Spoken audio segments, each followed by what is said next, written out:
Hello everyone, this is Satish Paswan and today we're going to discuss the soul of our constitution, the preamble. So the question is what is preamble, है ना? preamble क्या होता है? तो अगर हम basic से देखें तो preamble किसी भी बुक या किसी भी डॉक्यूमेंट का वो पार्ट होता है जो उस डॉक्यूमेंट का ब्रीफ देता है ना। वो डॉक्यूमेंट है किस बारे में, उस डॉक्यूमेंट का पर्पज क्या, उस डॉक्यूमेंट का एम क्या है, ये हमें पता चलता है किसी भी डॉक्यूमेंट के preamble से। बाकी आगे हम अभी preamble का डेफिनेशन भी देखेंगे तो उसमें हम देखेंगे। तो जैसे कि आप देख पा रहे होंगे preamble an introduction or a preface to a book, a written document, speech etc. that explains its purpose। किसी भी डॉक्यूमेंट का, किसी भी बुक का इंट्रोडक्शन होता है जो कि उस बुक का, उस डॉक्यूमेंट का पर्पस देता है ना। तो अगर हम एक बेसिक सा देखें तो preamble किसी भी डॉक्यूमेंट का एक इंट्रोडक्टरी स्टेटमेंट होता है जो कि उस डॉक्यूमेंट को लाने का पर्पस बताता है। USA was the first country to insert a preamble in its constitution, है ना। यूएसए वो पहला देश था जिसने अपने कॉन्स्टिट्यूशन में preamble डाला था। तो जब यूएसए का कॉन्स्टिट्यूशन बना तो उसमें preamble डाला गया और यूएसए के कॉन्स्टिट्यूशन की भी स्टार्टिंग बी द पीपल से होती है ना, B the people of United states, ऐसे करके वहाँ यूएसए का कॉन्स्टिट्यूशन भी स्टार्ट होता है। और ये सेम चीज़ हमने अपने कॉन्स्टिट्यूशन में डाली, हमारा कॉन्स्टिट्यूशन बन रहा था, ठीक है। जो आज आप देखते हैं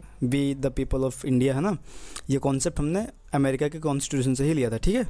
ये रहा यूएसए का प्रीएम्बल, आप देख पा रहे होंगे we the people of United State. तो यहाँ पे we the people of United States करके स्टार्ट हो रहा है और हमारा we the people of India करके स्टार्ट होता है। अब हम देखेंगे introduction to our constitution preamble, है ना, introduction to the preamble of Indian constitution, है ना। तो जब हमारा कॉन्स्टिट्यूशन बनाने के लिए कॉन्स्टिट्यूएंट असेंबली बनाई गई तो उनके सामने सबसे पहला जो चैलेंज था वो था कि हमें कॉन्स्टिट्यूशन ड्राफ्ट तो करना है, बट वो कॉन्स्टिट्यूशन होगा कैसा, हमारा कॉन्स्टिट्यूशन किन प्रिंसिपल्स पर बेस्ड होगा, है ना, क्या क्या बेसिक्स होंगे हमारे कॉन्स्टिट्यूशन के। ये डिसाइड करने के लिए भारत के पहले प्रधानमंत्री जवाहरलाल नेहरू जी ने एक रेजोल्यूशन पेश किया था जिसे हम ऑब्जेक्टिव रेजोल्यूशन के नाम से जानते हैं, जिसमें ये बात की गई कि आगे हम जो कॉन्स्टिट्यूशन ड्राफ्ट करेंगे वो कॉन्स्टिट्यूशन कैसा होगा, है ना। ये जो बेसिक बातें थी वो इस रेजोल्यूशन में थी। ये रेजोल्यूशन लाया गया था 13 दिसंबर 1946 को। ये जो 13 दिसंबर 1946 है ये सेकंड सीटिंग थी, है ना, कॉन्स्टिट्यूएंट असेंबली की। आप कमेंट बॉक्स में बताइए कि फर्स्ट सीटिंग कब हुई थी। तो अभी जैसा आप देख पा रहे होंगे ऑब्जेक्टिव रेजोल्यूशन, है ना, on December 13, 1946, Jawaharlal Nehru moved the historic objective resolution, the resolution that defined the aims of the assembly. The resolution expressed the aspirations and values behind the constitution, है ना। हम जो कॉन्स्टिट्यूशन बनाएंगे उसके पीछे क्या वैल्यूज होंगी, क्या हमारी एस्पिरेशंस है ना, हमारी चाहते क्या क्या है, हम कैसा कॉन्स्टिट्यूशन चाहते हैं, ये डिफाइन किया इस ऑब्जेक्टिव रेजोल्यूशन में। It laid down the fundamentals and philosophy of the constitutional structure, है ना। This resolution was adopted by the Constituent Assembly on January 22, 1947. Later, this resolution became the foundation of preamble, है ना। बाद में यही जो objective resolution है नेहरू जी का, इसी को preamble का फाउंडेशन बनाया गया। तो कॉन्स्टिट्यूएंट असेंबली की सेकंड सीटिंग में जो कि 13 दिसंबर 1946 को हुई थी, उसमें नेहरू जी ने ऑब्जेक्टिव रेजोल्यूशन लाया और इस ऑब्जेक्टिव रेजोल्यूशन में बातें की गई थी कि हम जो कॉन्स्टिट्यूशन बनाएंगे वो कैसा कॉन्स्टिट्यूशन होगा, है ना, उसमें वैल्यूज क्या क्या होंगी, किस किन प्रिंसिपल्स पर बेस्ड होगा वो कॉन्स्टिट्यूशन। और इसी ऑब्जेक्टिव रेजोल्यूशन से जो बेसिक कीवर्ड्स थे या जो हमारे बेसिक प्रिंसिपल्स थे, उन प्रिंसिपल्स को लेके एक प्रीएम्बल तैयार किया गया जो कि अपने इंडियन कॉन्स्टिट्यूशन का प्रीएम्बल बना और उसी के बेसिस पे फिर पूरा कॉन्स्टिट्यूशन ड्राफ्ट किया गया। आगे आप देख पा रहे होंगे it acts as a guide to understand essence of the constitution. Preamble हमें बताता है हमारे कॉन्स्टिट्यूशन का नेचर क्या है ना। ऑनरेबल सुप्रीम कोर्ट के जजेस को जब जरूरत पड़ती है तो प्रीएम्बल को री इंटरप्रेट किया जाता है, उसके वर्ड्स को, उसके टर्म्स को, है ना। अब कुछ फेमस कोट्स हैं अपने प्रीएम्बल के बारे में, है ना। तो एन ए पालकीवाला जी ने प्रीएम्बल को identity card of the Indian constitution बोला। के मुंशी जी ने प्रीएम्बल को हॉरोस्कोप ऑफ द कॉन्स्टिट्यूशन कहा और आगे ठाकुर दास भार्गवा जी ने सोल ऑफ द कॉन्स्टिट्यूशन कहा, है ना। प्रीएम्बल को सोल ऑफ द कॉन्स्टिट्यूशन बताया। अब as a law student preamble तो हम सभी को पता होना चाहिए ना, एटलीस्ट याद तो होना ही चाहिए क्योंकि हम लॉ स्टूडेंट्स है ना। हमें अगर नहीं याद होगा तो फिर किसे याद होगा। हमारा कॉन्स्टिट्यूशन में जितने भी इंडिया में लॉज हैं वो कहीं ना कहीं कॉन्स्टिट्यूशन से ही इवॉल्व होते हैं ना, और कॉन्स्टिट्यूशन कैसा होगा ये प्रीएम्बल बताता है। तो आप इससे प्रीएम्बल की इंपॉर्टेंस समझ सकते हैं, इसलिए प्रीएम्बल तो एटलीस्ट याद ही होना चाहिए, है ना। We the people of India having solemnly resolved to constitute India into a sovereign socialist secular democratic republic and to secure to all its citizens justice, social, economic and political liberty of thought expression, belief, faith and worship, equality of status and of opportunity, fraternity assuring the dignity of an individual and unity and integrity of the nation. In our constituent assembly this 26th day of November 1949 do hereby adopt, enact and give to ourselves this constitution. आगे हम ये जो keywords हैं इनका मतलब समझेंगे और इनसे रिलेटेड केस लॉज भी देखेंगे, है ना। तो सबसे पहले आता है B the people of India, है ना, बी द पीपल। ये जो B the people of India है ये सिग्निफाई करता है that the power lies with the people, है ना। जो पावर है इंडिया के अंदर, जो पावर है, जो सोर्स ऑफ पावर है, जो मेन सोर्स ऑफ पावर है वो पीपल है ना, वो सिटीजन है इंडिया के। It establishes democratic legitimacy as the government derives its authority from the citizen, है ना। जो सारी पावर्स है जो गवर्नमेंट की, कहीं ना कहीं गवर्नमेंट, हमारे यहाँ पे डेमोक्रेसी है, ठीक है। गवर्नमेंट को चुनती है कौन है? जनता चुनती है, नॉर्मल। जो मेन पावर है वो गवर्नमेंट के पास है। गवर्नमेंट को किसने बनाया? जनता ने बनाया। तो कहीं ना कहीं इनडायरेक्टली जो सारी पावर्स हैं वो जनता द्वारा ही दी जाती है गवर्नमेंट को। नेक्स्ट वर्ड है सोवरेन, है ना। Sovereignty means there should not be any influence over the affairs of a sovereign country. अगर बेसिक सा मतलब देखिए इसका, तो अगर कोई भी सोवरेन स्टेट, सोवरेन कंट्री है, तो उस कंट्री के ऊपर कोई एक्सटर्नल इन्फ्लुएंस ना हो तो वो कंट्री सोवरेन कहलाती है ना।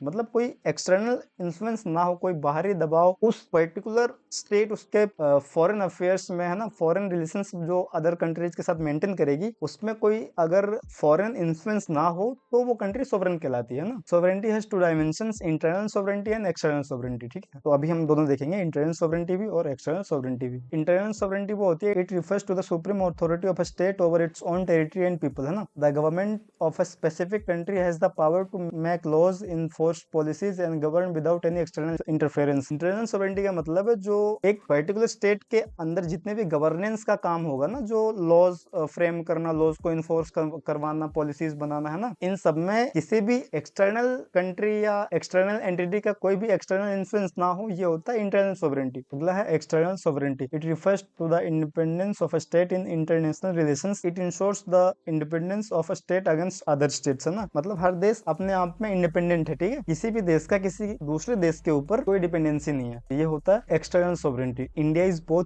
इंटरनली एंड एक्सटर्नली सोवरेन, है ना। आज के टाइम में जो देखा जाए, जितनी भी रिकॉग्नाइज कंट्रीज हैं वो सब सोवरेन है ना, मतलब ऑफिशियली वो सोवरेन है। अब वो अदर इन्फ्लुएंसेस होते हैं, जैसे इकोनॉमिक इन्फ्लुएंस हो गया या कल्चरल इन्फ्लुएंस हो गया, वो तो होते हैं ना। कल्चरल इन्फ्लुएंस कह सकते हैं वो, भाई जैसे आजकल हम अगर स्पेसिफिकली इंडिया की बात करें तो हम वेस्टर्न कल्चर से बहुत ज्यादा इन्फ्लुएंस्ड हैं, तो कहीं ना कहीं वो इन्फ्लुएंस तो कर रहे हैं हमें, बट स्टिल हम सोवरेन है। नेक्स्ट वर्ड है सोशलिस्ट।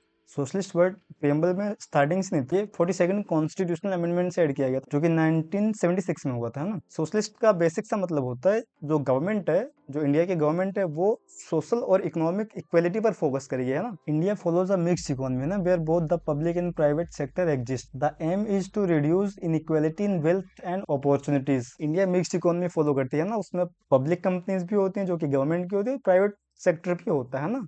जो पॉलिसीज होंगे गवर्नमेंट के, वो प्रमोट करेंगे सोशल इक्वालिटी और इकोनॉमिक इक्वालिटी को बढ़ावा देंगे, जिससे कि गरीबी दूर हटाई जा सके और सोसाइटी में क्लास मेंटेन की जाए, एक minimum standard of living provide करने के लिए गवर्नमेंट काम करेगी, है ना। आगे लिखा social equality means everyone is equal despite what their caste, colour, grade, sex, religion, language etcetera, है ना। और इकोनॉमिक इक्वालिटी का मतलब है the government will endeavour to make the distribution of wealth more equal and provide a decent standard of living for all citizens, है ना। Economic equality का basic सा मतलब ये है कि जो गवर्नमेंट है वो इस बात पे ध्यान देगी कि जो डिस्ट्रीब्यूशन ऑफ वेल्थ है ना, वो लेवल में लाया जा सके, जिससे कि एक डिसेंट स्टैंडर्ड ऑफ लिविंग हर एक सिटीजन के लिए मेंटेन किया जा सके, है ना। अब कुछ केस लॉज हैं इसमें। सबसे पहला केस लॉ है डीएस नकारा वर्सेस यूनियन ऑफ इंडिया, जो कि 1983 का केस है ना। इसमें ऑनरेबल कोर्ट ने डायरेक्ट किया था कि जो गवर्नमेंट की पॉलिसीज होंगी ना, वो जो अपने कॉन्स्टिट्यूशन की सोशलिस्ट प्रिंसिपल्स है ना, वो सोशल इक्वालिटी और इकोनॉमिक इक्वालिटी को जो प्रमोट करना है, वो जो गवर्नमेंट की पॉलिसीज आएंगी उनमें वो अलाइन होनी चाहिए। वो उसमें गवर्नमेंट की पॉलिसीज में दिखना चाहिए कि हाँ, गवर्नमेंट एंडेवर कर रही है, गवर्नमेंट चाह रही है कि सोशल और इकोनॉमिक इक्वालिटी को मेंटेन किया जा सके, उन्हें प्रमोट किया जा सके। अगला केस है Minerva mills limited versus union of India, जो कि 1980 का केस है ना। इसमें कोर्ट ने जो वर्ड है सोशलिज्म उसे रिकंसिडर किया और कहा the constitution bench had reconsidered the meaning of the word socialism. Socialism can not mean absolute state control over individual rights, है ना। सोशलिस्ट वर्ड हमारे प्रियम्बल या कॉन्स्टिट्यूशन में, उसका ये मतलब नहीं है कि जो गवर्नमेंट होगी उसका एब्सोल्यूट कंट्रोल होगा इंडिविजुअल राइट्स पर, है ना। उसमें कुछ प्राइवेट ओनरशिप अलाउ की जाएंगी, अभी हम आगे पढ़ेंगे। Balance must be maintain between the socialist ideals in directive principles and the fundamental rights. The court struck down section 4 and 55 of the 42nd Amendment, which curtailed judicial review and gave DPSP's absolute primacy over fundamental rights. The court reaffirmed that socialist in the preamble means achieving economic justice but not at the cost of individual liberty. तो इस case में honourable supreme court ने जो word है socialism है ना, जो word socialist है, उस वर्ड को रिकंसिडर किया और कहा कि कॉन्स्टिट्यूशन या हमारा प्रीएम्बल ये तो कहता है कि हमारा स्टेट सोशलिस्ट होगा, है ना, बट इसका ये मतलब नहीं है कि सोशलिज्म को प्रमोट करने के चक्कर में गवर्नमेंट इंडिविजुअल राइट्स को नेग्लेक्ट करे। ठीक है, गवर्नमेंट ऐसा नहीं कर सकती। जो एक बैलेंस मेंटेन किया जाना चाहिए डायरेक्टिव प्रिंसिपल्स में और जो इंडिविजुअल्स के फंडामेंटल राइट्स हैं। और आगे सुप्रीम कोर्ट ने जैसे कि यहाँ पे लिखा है section 4 and 55 of the 42nd amendment which cartel judicial review, और सुप्रीम कोर्ट ने 42nd अमेंडमेंट एक्ट के सेक्शन 4 और 55 को स्ट्रक डाउन कर दिया, जो कि जुडिशियल रिव्यू कर्टेल करते थे, है ना।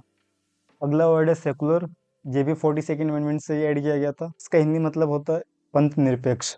सेकुलर का मतलब है गवर्नमेंट की नज़र में हर एक रिलीजन इक्वल है ना, और इंडिया का कोई भी रिलीजन नहीं है। The state has no official religion and treats all religion equally, ना, हर एक रिलीजन को इंडिया इक्वली ट्रीट करेगा। और citizens have the freedom to practise, propagate and profess any religion. जो इंडियंस है वो किसी भी रिलीजन को अपने हिसाब से प्रोपेगेट कर सकते हैं, प्रैक्टिस कर सकते हैं और उसे प्रमोट कर सकते हैं, किसी भी रिलीजन को, है ना। इसमें गवर्नमेंट का कोई इंटरफेरेंस नहीं होगा। इसमें केस लो आया ऐसा sir Bommai versus union of India, जो कि 1994 का केस था ना। इसमें कहा गया secularism is a part of basic structure of the constitution, है ना। इस केस में कहा गया कि जो सेकुलरिज्म है ना, जो सेकुलर कैरेक्टर है इंडियन कॉन्स्टिट्यूशन का, ये बेसिक स्ट्रक्चर का पार्ट है और इसे कभी अमेंड नहीं किया जा सकता, है ना। एक और केस है Saint Xavier College versus State of Gujarat and others का, है, जो कि 1974 का था। The court held that secularism is neither anti god nor pro god, है ना। मतलब जो अपना देश है वो ना ही एंटी गॉड है, मतलब गॉड के खिलाफ भी नहीं है, और गॉड गॉड के साथ भी नहीं है ना। मतलब secularism means no involvement of god in matters of governance of the state. ठीक है, मतलब स्टेट के गवर्नेंस में भगवान का, गॉड का कोई रोल नहीं होगा। नेक्स्ट वर्ड है डेमोक्रेटिक। तो डेमोक्रेसी का बेसिक सा मतलब यही है कि जो गवर्नमेंट होगी वो जनता द्वारा चुनी जाएगी। ठीक है, डेमोक्रेटिक का मतलब बच्चों ने पढ़ा होगा, है ना, कि जो गवर्नमेंट होगी वो फॉर द पीपल होगी, बाय द पीपल होगी और ऑफ द पीपल होगी, है ना। तो वही है, India follows representative democracy where leaders are elected by the people by free and fair elections, है ना, at a specific period of time that is 5 years। ठीक है, तो इंडिया में जो लीडर्स होंगे वो जनता द्वारा चुने जाएंगे और इलेक्शंस के द्वारा चुने जाएंगे, जो कि 5 साल के अंतराल में होगा, है ना। और ये इलेक्शंस है, ये इलेक्शंस होंगे यूनिवर्सल अडल्ट सफरेज के सिस्टम से, है ना। मतलब देश के हर एक सिटीजन को एक स्पेसिफिक एज के बाद वोटिंग राइट्स मिलेंगे। ठीक है, और वो एज अपने इंडिया में है 18। पहले ये एज 21 हुआ करती थी। 61st अमेंडमेंट 1988 से इसे 18 कर दिया गया। नेक्स्ट वर्ड है रिपब्लिक। रिपब्लिक का बेसिक से मतलब है जो हेड ऑफ द स्टेट होगा वो लोगों द्वारा इलेक्ट किया जाएगा। डायरेक्ट या इनडायरेक्ट इलेक्शन से वो अलग बात है, but elected by the people ही होगा। ठीक है, और एक फिक्स टर्म के लिए होगा, मतलब लोग चुनेंगे और एक फिक्स टर्म के लिए चुनेंगे। ठीक है, हेड ऑफ द स्टेट को। India has an elected head of state, the president, है ना। हेड ऑफ स्टेट प्रेसिडेंट होते हैं जो कि इलेक्टेड होते हैं, इनडायरेक्टली इलेक्टेड होते हैं, प्रोपोर्शनल रिप्रेजेंटेशन से इलेक्शन होता है उनका। ठीक है, अब ये जो 5 वर्ड्स हैं, sovereign, socialist, secular, democratic, Republic, ये इंडिया की आइडेंटिटी बताते हैं कि इन 5 वर्ड्स के प्रिंसिपल्स पर बेस्ड है ना।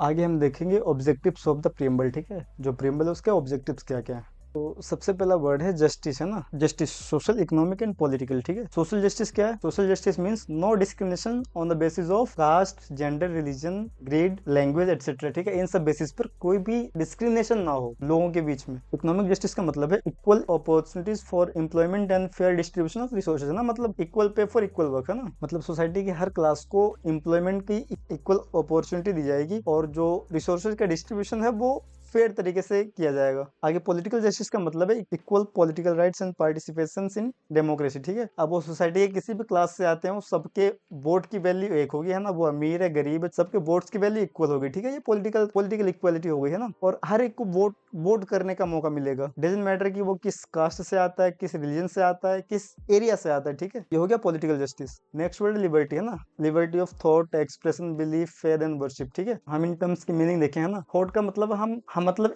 Indian citizen. ठीक है, इंडियन सिटीजन किसी भी आइडियोलॉजी, किसी भी थॉट को अपना सकता है, किसी भी थॉट को अडेप्ट कर सकता है। एक इंडिविजुअल का एक खुद का डिस्कशन होता है कि उसे कौन सी थॉट अडेप्ट करनी है, एक्सप्रेशन, है ना, बिलीफ, फेथ एंड वर्शिप, ये सब वो खुद डिसाइड करेगा। ये इसके एग्जांपल्स हो जाएंगे। फ्रीडम ऑफ प्रेस, है ना, ये सब इसके एग्जांपल्स हो जाएंगे। नेक्स्ट आप इक्वालिटी, है ना। Equality of status end of opportunity. Equality before law, ये आर्टिकल 14 कहता है ना कि everyone is equal before law, है ना। लॉ के सामने सभी बराबर है। अब equality of status end of opportunity में है कि इक्वलिटी दी जाएगी, है ना सबको। स्टेटस का मतलब जो सोसाइटल स्टेटस होता है उसमें सब इक्वल होंगे ना सोसाइटी में, और सबको इक्वल अपॉर्चुनिटीज दी जाएंगी डेवलप करने के लिए, ग्रो करने के लिए, ठीक है। सोसाइटी के हर एक क्लास को इक्वल लाने के लिए अपॉर्चुनिटीज दी जाएंगी, और इसी पर बेस्ड है reservation. No discrimination based on caste, sex, race और रिलीजन, है ना। ये आर्टिकल 15 कहता है कि कोई भी डिस्क्रिमिनेशन नहीं होगा, सब इक्वल होंगे, है ना। देखो एग्जांपल लिखा है, reservation for SC ST OBC is based on the principle of substantive equality, ठीक है। नेक्स्ट आता है fraternity, assuring the dignity of an individual and the unity and integrity of the nation, ठीक है। फ्रेटर्निटी का मतलब है ब्रदरहुड को प्रमोट किया जाएगा, है ना। मतलब जो स्टेट है वो भाईचारा बढ़ाएगी लोगों के बीच में, उनकी कास्ट रीजन क्या है ये सब मैटर नहीं करता। इन सब बातों को छोड़ के गवर्नमेंट लोगों के बीच में ना, सिटीजन्स के बीच में भाईचारा को बढ़ावा देगी, जिससे कि देश यूनाइट और इंटीग्रेटेड रहेगा, ठीक है। देखो नीचे लिखा प्रमोट्स ब्रदरहुड अमंग सिटीजन्स, ठीक है ना, और ensures unity and integrity of the nation, ठीक है। ये गवर्नमेंट का काम होगा। तो ये था इंडियन कॉन्स्टिट्यूशन का प्रियम्बल, ठीक है। उसके जो टर्म्स थे, मेन टर्म्स थे, उसके जो की वर्ड्स थे, उनके हमने मतलब देखे, और जो इंपॉर्टेंट केस लॉज थे उन्हें देखा हमने, ठीक है। अब आपके मन में एक क्वेश्चन अराइज हो रहा होगा कि क्या प्रियम्बल कॉन्स्टिट्यूशन का पार्ट है या नहीं। तो इसके लिए हमें कुछ केस लॉज देखने पड़ेंगे। Initially the supreme court in the case of in re Berubari union case, है ना, इसमें सुप्रीम कोर्ट ने कहा the preamble is not a part of the constitution and can not be a source of power, ठीक है, और लिमिटेशन ऑन पावर्स, ठीक है। सुप्रीम कोर्ट ने इंद्रे बेरुबारी केस में कहा कि प्रियम्बल कॉन्स्टिट्यूशन का पार्ट नहीं है, और ना ही कोई ये पावर या लिमिटेशन का सोर्स है, ठीक है। आगे जाके this was later overruled in the case of Keshavan Bhat 1973 which held that the preamble is a part of the constitution, ठीक है।